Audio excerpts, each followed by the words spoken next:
What's the connection between Yom Kippur and Pesach? That's the question Jews all around the world are asking this week. On Monday and Tuesday, we finished celebrating the holiday of Pesach, the holiday of freedom. But the weekly Torah portion, Acharei, is all focused on the temple service of Yom Kippur. These two themes seem totally disconnected. But if we look deeper, maybe there's actually a deep connection between the two. A major ceremony of the Yom Kippur service centered around the two goats. They were very similar in every aspect, except for the destination. One goat was brought as a sacrifice to Hashem in the holy temple, while the other was thrown off a rocky cliff. What was the significance of this ritual?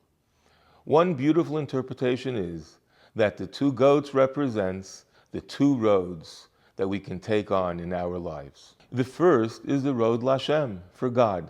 Many times it involves extreme sacrifice and hardship, but in the end, it brings the most fulfillment, reward, and inner joy. The second is the road of material and physical pursuits.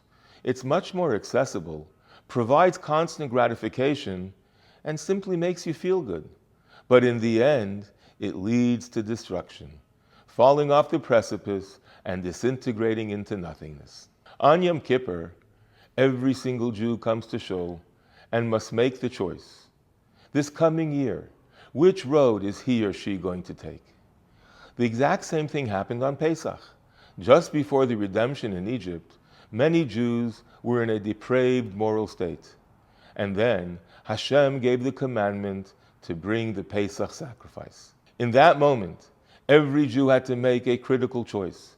Do I identify with the Egyptian idol and culture, or do I reject it completely and sacrifice it to God just as He instructed?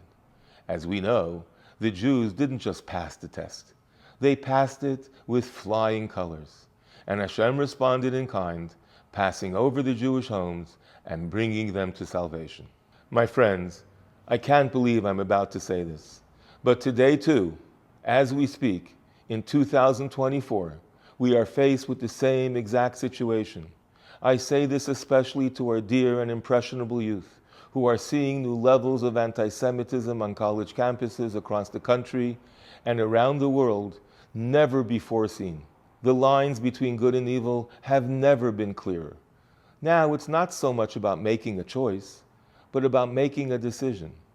Let each and every one of us know with certainty that we are all proud Jews, following the eternal path of Torah and mitzvahs, going back to Egypt and Sinai.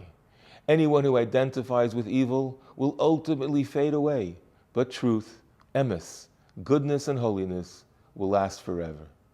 Wishing you and yours a Shabbat Shalom umevarach.